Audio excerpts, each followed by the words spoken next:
अस्सलाम वालेकुम दोस्तों, मैं हूं शाहिद हुसैन। उम्मीद करता हूं आप सब खैरियत से होंगे। मेरा यूट्यूब चैनल और फेसबुक पेज देख रहे हैं। सिंध में सरकारी मुलाजमतों पर पाबंदी है और वो पाबंदी अब 2024 में भी बरकरार रहेगी। अदालत की तरफ से जो चीज़ें की गई हैं, अदालत में जो केस रखा गया है उसकी मुकम्मल तफसीलात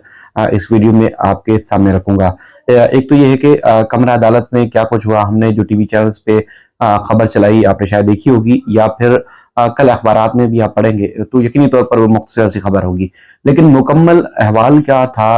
कमरा अदालत में पहले समाअत हुई, फरोग नसीब साहब नहीं थे। उसके बाद दोबारा तकरीबन 1:30 के करीब फिर समाअत हुई। तो उसके बाद फिर क्या कुछ हुआ, कौन कौन से इदारे आज जेर बहस रहे, उसकी मुकम्मल तफसीलात इस वीडियो में आपके सामने रखने जा रहा हूँ। आपसे एक बार फिर वही गुजारिश कि चूंकि आप अगर सिंध से अदालती मामलात में केसेस को फॉलो करते हैं, खासतौर पर सिंध हाई कोर्ट और हमारे जो कराची की अदालतें हैं, तो आप जरूर इस चैनल को सब्सक्राइब भी करें, लाइक करें, कमेंट करें और उसके बाद फिर अपने दीगर दोस्तों तक ये वीडियो जरूर पहुंचाया करें, ताकि उनको भी इन मामले की आगाही हो। और उसके बाद फिर कई ऐसे दोस्त भी रब्ता करते हैं अक्सर कि उनको ये केसेस अपने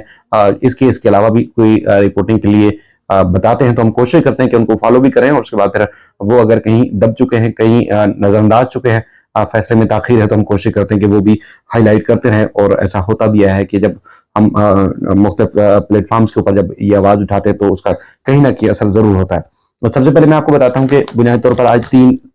जो मुख्तलिफ महकमे थे, या आप कह सकते हैं कि डिपार्टमेंट्स, उनकी तरफ से जो मामला था वो अदालत के सामने आया। एक तो ये है कि Sindh institute of child health care, और दूसरा ये था कि दाऊद इंजीनियरिंग यूनिवर्सिटी, और तीसरा जो था सेसी में मुलाजमतों के हवाले से कुछ चीजें आई सामने। सबसे पहले जो जेर बहस रहा पिछली समाअत में, जिसमें अदालत ने काफी ज्यादा सख्त रिमार्क्स दिए थे, आज भी भरपूर किस्म के रिमार्क्स दिए, जो कि मुकम्मल तफसीलात जो कि हमने टीवी पे भी चलाई, और कौन सी बात किस वजह से कही और किस मौके पे कही, वो सारी बात आपको बताता हूँ। तो सबसे पहले आया कि देखें जी, अदालत ने पूछा था कि आपको कितने मुलाजमीन चाहिए, और हमें इश्तिहार जो आपने अखबार में दिया है, जो एडवर्टाइजमेंट की है, उसका आके बताएं, ताकि आप अगर कॉन्ट्रैक्ट पर किसी भी मुलाजिम में को रखना चाह रहे हैं तो उसके बाद फिर किस जगह रखेंगे, तो वो हमें बताएं, तो ताकि हम देखें कि वाकई ही जरूरत है इस डिपार्टमेंट में सरकारी मुलाजमत देने की, तो हम अपना जो ऑर्डर है इससे हटा देंगे, जो भी अगर कानूनी तौर पर हम बेहतर समझ सकते हैं। तो उसके बाद अदालत को आज जब बताया गया,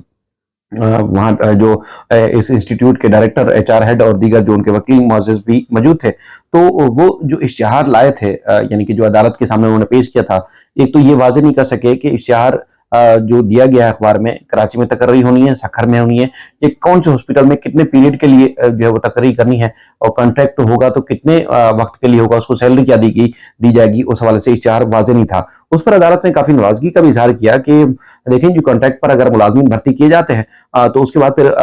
वो कहाँ तैनात होंगे, किस जगह तैनात होंगी, ये एक डिपार्टमेंट नहीं है, अदालत ने कहा, जस्टिस जफर अहमद राजपूत साहब ने, बल्कि एक पब्लिक सेक्टर है, और उसके बाद फिर इनकी तैनाती किस जगह होगी। तो बताया फिर इश्तिहार को, छानबीन के जो जज साहब के सामने इश्तिहार रखा था उसमें शायद कराची कुरंगी लिखा हुआ था, और जो उनके पास उनकी फाइल में था वकील साहब की, उसमें शायद सखन लिखा हुआ था। तो उसके बाद फिर फरोग नसीम ने कहा कि देखिए जी, कितने लोगों को कॉन्ट्रैक्ट पर रखेंगे, ये हमें नहीं बताया जा रहा है। यानी कि अगर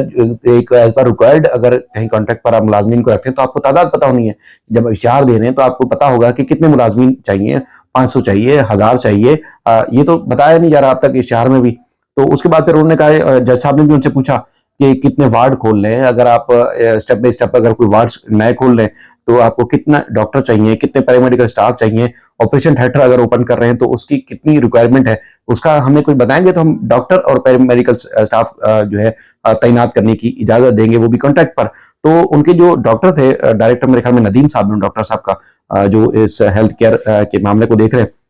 उन्होंने कहा तकरीबन हम 700 के करीब जो है स्टाफ भर्ती करना चाहते हैं। तो उसके बाद फिर जैसा आपने कहा, देखें जी, जब कोई असामी दी जाती है, उसका ऐलान होता है, तो उसकी तादाद भी लिखी जाती है कि कितनी तादाद है, और उसके नंबर्स क्या है, और उसके आपने ये इश्तिहार के अंदर वो नंबर तो लिखे नहीं है। और हम चाहते हैं कि ये मामला जो है, जो अपॉइंटमेंट का है, वो एक तो ये है कि शफाफ होना चाहिए मुकम्मल तौर पर, और उसकी ट्रांसपेरेंसी होनी चाहिए, और उसके बाद हर चीज इसमें वाज़ेह करना होगी, तभी हम जो है आपको इजाजत दे सकते हैं। और आप ये भी इश्तिहार में लिखा कि अगर कॉन्ट्रैक्ट पर कोई मुलाजिम भर्ती कर रहे हैं तो उनको अब सैलरी कितनी देंगे। और उसके बाद फिर उन्होंने कहा जी, हम अस्पताल जो है वो भी खोलने हैं, क्योंकि अभी बहुत सारी चीजें पेंडिंग है। इस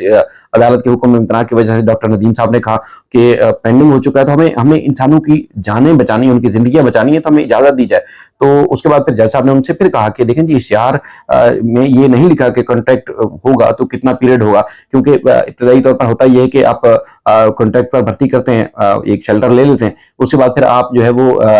ये जनरल बात की जज साहब ने, जफर राजपूत साहब ने, कि उसके बाद फिर मुस्तकिल कर देते हैं। यानी कि महकमा तालीम और दीगर इदारों में इस तरह हम प्रैक्टिस ये सारी देख चुके हैं कि पहले उनको कॉन्ट्रैक्ट पर भर्ती किया जाता है कि जी हम तो आर्जी रख रहे हैं, मुस्तकिल थोड़ी रख रहे हैं, उसके बाद फिर उनको मुस्तकिल कर दिया जाता है। तो ये तो ट्रांसपेरेंसी जो है वो नहीं होगी। तो हम चाहते हैं कि पहले वो मैकेनिज्म जो है वो पूरा हो, उसके बाद फिर आगे चल के हम देखेंगे। जज साहब ने कहा कि देखिए जी, इसी तरह का पहले एक इदारा होता था, SRTC, महकमा ट्रांसपोर्ट का था, एक ट्रांसपोर्ट का इदारा था, वो भी इसी तरह तबाह बर्बाद हुआ। और ये जो सिस्टम है, इदारे हैं, ये चलते रहने चाहिए, लेकिन ये है कि कुछ लोगों के फायदे की वजह से इदारे तबाह बर्बाद हो जाते हैं। तो जज साहब ने रिमार्क्स में कहा कि देखिए जी, इदारे यहाँ रहेंगे, हम नहीं रहेंगे, और इदारे जो है वो अगर खास एक सिस्टम के तहत चलाए जाएंगे तो यकीनी तौर पर सबका फायदा होगा। लेकिन अगर मखसूस लोगों को सिर्फ सरकारी नौकरी लेके फायदा देना है, तो सिर्फ उनका फायदा होगा जो सरकारी नौकरी ले रहे हैं, सिस्टम की वजह से सबका फायदा नहीं होगा। तो उसमें वकीलों ने जो वहां सारे मौजूद थे, उन्होंने भी इस बात की तईद की। और उसके बाद फिर ये भी अदालत के सामने चीज रखी गई कि जो अदालत ने उनको कहा कि आप क्लियर जो इश्तिहार है वो शाये करें, क्लियर इश्तिहार दें, तो उसके बाद फिर हम आगे देखेंगे कि आपको इजाजत देनी है, नहीं देनी, कितनी इजाजत देनी है। ये जो Sindh institute of child health care unit है या डिपार्टमेंट है, जो महकमा हुकूमत सिंध का था, उसमें उन्होंने जो है वो कहा। उसके बाद दाऊद यूनिवर्सिटी का मामला भी आया, तो उसके बारे में फरोन नसीम साहब ने कहा, क्योंकि मौलवी इकबाल हैदर साहब पेश हुए थे, तो उन्होंने भी कहा कि देखिए जी, ये दाऊद यूनिवर्सिटी में भी कॉन्ट्रैक्ट पर रख रहे हैं, वो भी एक यूनिवर्सिटी, एक इदारा है, एक डिपार्टमेंट है, तो वहां कैसे हो सकता है। तो उसमें पूछा गया, मौलवी इकबाल हैदर साहब जो दाऊद यूनिवर्सिटी के जो है वो उसमें वकील साहब थे, तो उनका भी यही कहना था कि हमारा इश्तिहार में भी कोई चीज वाज़ेह नहीं लिखी हुई। पहले तो ये था कि हमने मुस्तकिल लिख दिया था, रेगुलर, उसके बाद फिर हमने लिखा के बाद में कॉन्ट्रैक्ट, तो इसलिए हमने दोबारा से इश्तिहार देने के लिए हमें भी थोड़ा सा टाइम दे दे। तो जैसा हमने कहा, देखें जी, ग्रेड 20 का हो, चाहे वो एग्जामिनेशन डिपार्टमेंट में होते हैं, या उसके बाद फिर कंट्रोलर एग्जामिनेशन हो, तो उनका वो कॉन्ट्रैक्ट पर ही आएगा, तो उसकी कॉन्ट्रैक्ट के हवाले से कुछ चीजें वाज़ेह होनी चाहिए। उसके बाद फिर जैसे एक सेक्रेटरी ह्यूमन रिसोर्सेज के जो डिपार्टमेंट था, उसमें भी कहा कि उसमें भी कोई तरीकाकार होना चाहिए, एक वॉक इन इंटरव्यू का तरीका जो है वो मुतारिफ कराया गया। हम तो उन्होंने, बल्कि ये मैंने अभी ये पॉइंट मुझे याद आया, टीवी पे तो ये चलाना चाहिए था, वैसे हमने जो खबर चलाई उसमें टीवी पे और अखबारों में छपेगी, उसमें ये खास पॉइंट मिस हुआ है, जिसमें उन्होंने कहा आप लोगों ने एक बड़ा तरीका इजाद किया था कि वॉकिंग इंटरव्यू होगा, यानी कि आओ, और तमाम डीसीज को कह दिया गया था कि आपने जो है वो तकर्रियों के अपॉइंटमेंट लेटर देने हैं, ओपन और ब्लैंक जो है वो लेटर देने हैं। जैसा आपने कहा, जस्टिस जफर अहमद राजपूत साहब ने, कि सबको डीसीज को पूरे सूबे में कह दिया, जो साबका हुकूमत थी, जाते जाते उन्होंने, और कहा कि जी ब्लैंक एंड ओपन जो है